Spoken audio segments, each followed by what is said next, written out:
Hi, my name is Stephanie. Welcome to my YouTube channel. This is my first time YouTubing anything or recording really anything. I wanted to record my gastric bypass journey and my lifestyle. I'm not a YouTuber, so I might be looking around nervously or looking down at my Remarkable where I have a bunch of notes. I am 34 years old. My birthday was yesterday, February 8, 2024. I decided to go down the gastric bypass journey, and I will break down the videos. I'll have an intro, all that stuff, but I was actually holding back on creating a YouTube because it's kind of very vulnerable and very I guess just very personal, and I tend to be a very private person.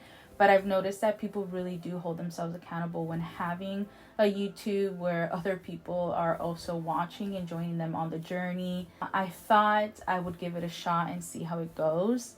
My background, I am Puerto Rican, but I live here in Florida. I work from home. I am a revenue analyst for a fintech company.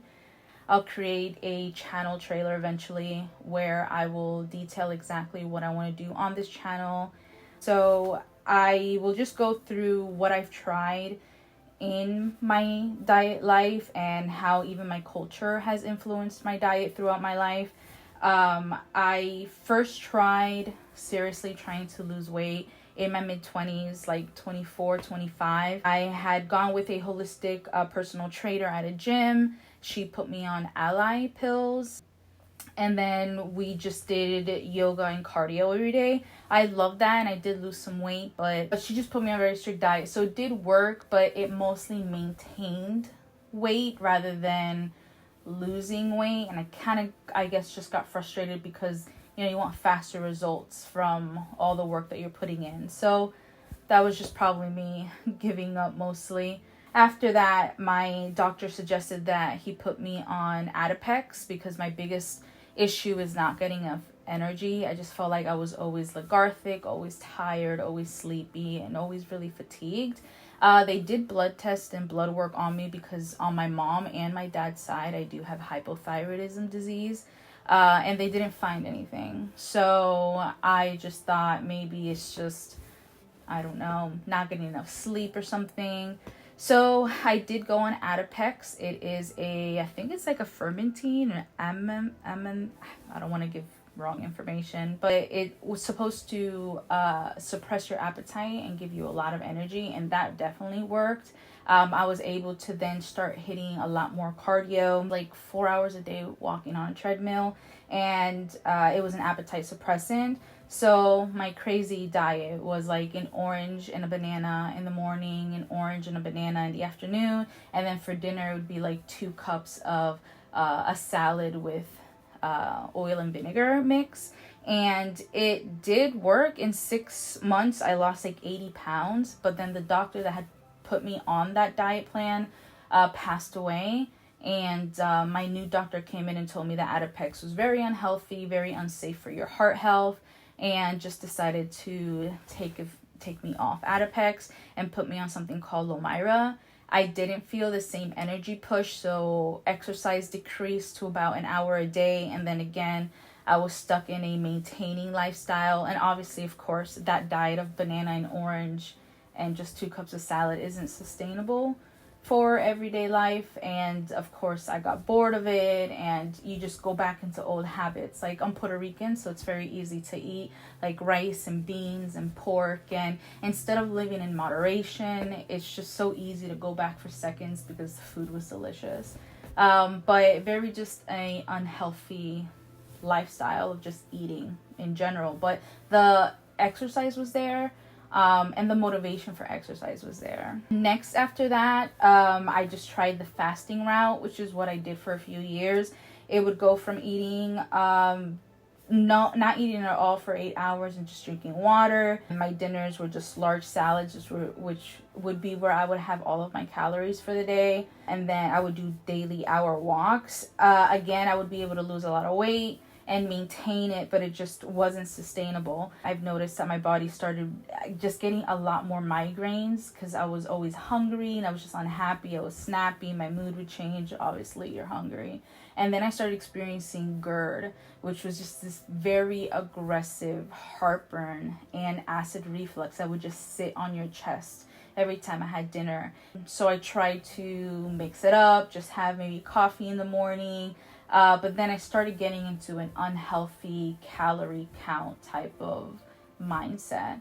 And I got to the point where in last year, I just couldn't do it anymore. Physical issues that I was feeling, lower back pain for sure. I would get a burning tightness sensation at the lower of my back. And this happened probably in the last year. I couldn't stand for more than 10 minutes before my back was just killing me. I also went to London with my best friends and we did like 28,000 steps a day for like a week. And it was incredible, but the pain was excruciating. Obviously, you push through. You're in London. It was at that point, because I've been able to do that before. Like, I'm used to walking every day. Maybe not 28,000 steps, but I was definitely able to walk every day perfectly fine for years. I just couldn't. My body just couldn't do it anymore. I stayed in London for about 2 or 3 months, and any type of movement was just painful. My bottom of my feet would get super numb after like 30 minutes of standing. So I would always have to 30 minutes, like the 10 minutes of back pain would set in. At 30 minutes, the bottom of my feet would get really numb and very tired. So I would have to constantly be sitting down to allow, I guess, in my mindset, the blood to rush back to my feet. This is very personal, but I wasn't able to like really like clean myself when using the restroom. I get dark hyperpigmentation around my body, all over the place, creases that were never there until I got at my heaviest. I learned about gastric bypass. I didn't really know the details of it, only that it was like you're cutting your stomach. And I was at a storage facility, and my dad made all the arrangements for me for that storage, and I was actually moving at the facility in front of the storage doors, and out of nowhere, the storage attendant, who I haven't met before, didn't know her name. Hey, I know you're in the middle of moving, but I just wanted to tell you that I think you would really benefit out of gastric bypass. Like, I think it will change your life. It changed my life. I lost like 100 pounds. I'm only like 8 months in, and I just really think you should look into it. And hearing that for the first time, obviously, you feel offended because anything about your weight feels kind of like an attack, obviously. You're a big person. It happens. It feels that way. And she was absolutely right. I knew that too, but it just came at me left field because I never really like was introduced to her, knew her name. But that's when I really started like, whoa, if she lost 100 pounds, like what is it? What is it exactly? That's when I started going into research, and it took me probably like 2 months to decide. But like, I was in London and experienced the body pains, and I finally came back to the States after my trip, and I realized that I couldn't keep living like this anymore, and I had to do something about it.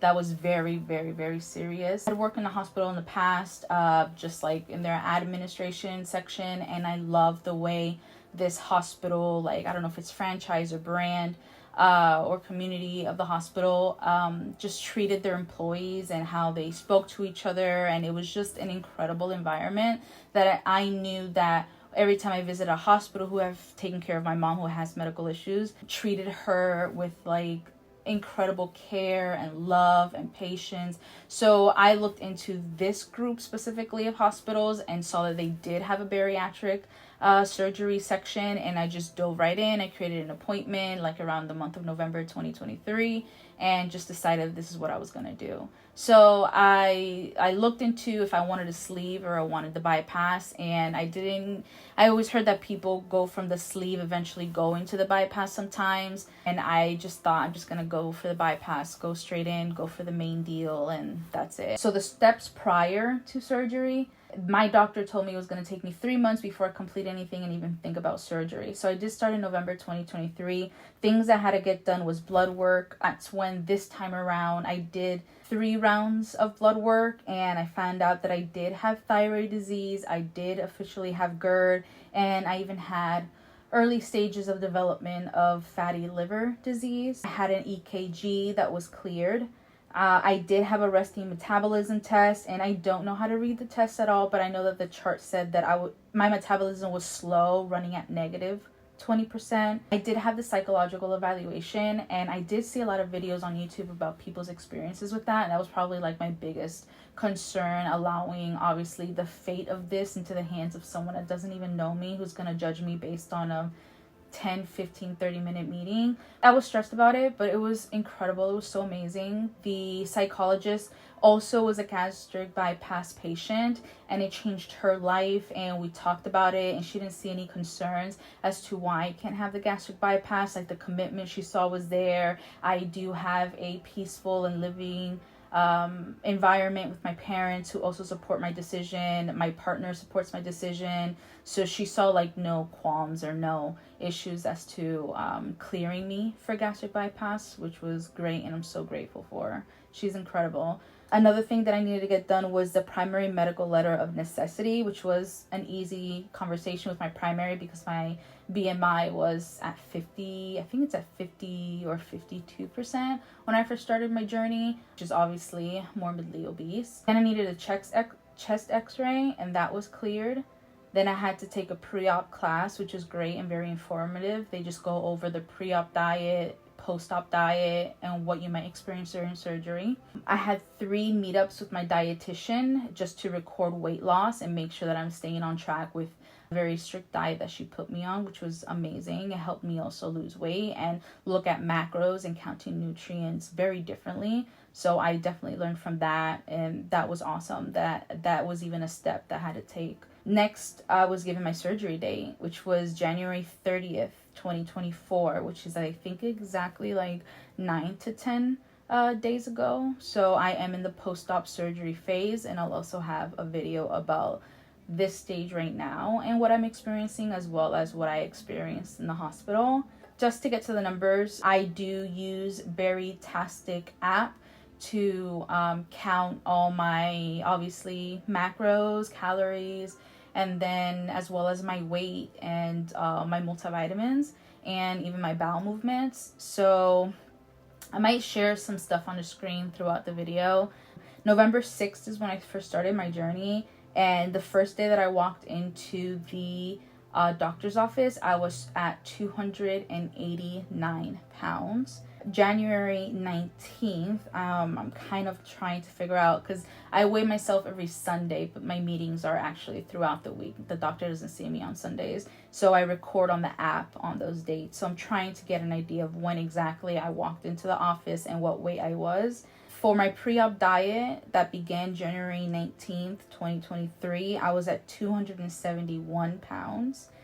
And then January 28th, when I weighed myself, which was 2 days before surgery, I was on the clear diet at this point, on the clear liquid diet. I was 259 pounds, which was my weight before surgery. What do I weigh right now? I won't know until Sunday. It's currently February 9th. It's a Friday. Try to stick to just looking at it on Sunday, so I'm not obsessively looking at a weight or like a scale, I mean.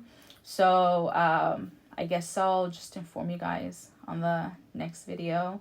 That's about it. This is a very informal and I guess kind of messy video. Again, I'm not a YouTuber, but I'm very optimistic that this is going to be my life changer and that I need this to happen for me, and I'm going to make it happen, and I'm very determined on making it happen and following all the steps and everything that I need to do to just live a healthier life. I'm 34 years old now. I always take care of my hygiene. I'm always taking care of my hair. I'm always taking care of just every other bits and pieces of being very feminine. And one thing that's actually very difficult to do is losing weight and maintaining a healthy weight. Hypothyroidism disease, I wish I knew that years ago, that was something to probably really have my primary look into, so we could address it early on. That probably would have saved me from a lot of fad diets, trendy diets, doing unhealthy stuff to myself to try to lose weight, because I would have understood at that point that it's a disease in my body that I have to try to rework and figure out how it could work for me for losing weight. Now that I've had the gastric bypass, my primary tells me that things like my fatty liver disease as I lose weight will improve. My thyroid disease as I lose weight will probably improve as well. It's definitely to hold me accountable for where I've been and where I want to be. And just gonna record and follow up every month or every week along the way. So if you have any questions or anything you want to know, you can ask me. I do have a note of things that I want to go through, and I guess I just have to record them and edit them and put them out. But I'm rambling now. Thank you for listening. Thank you for being on this YouTube channel. Probably get 0 views, but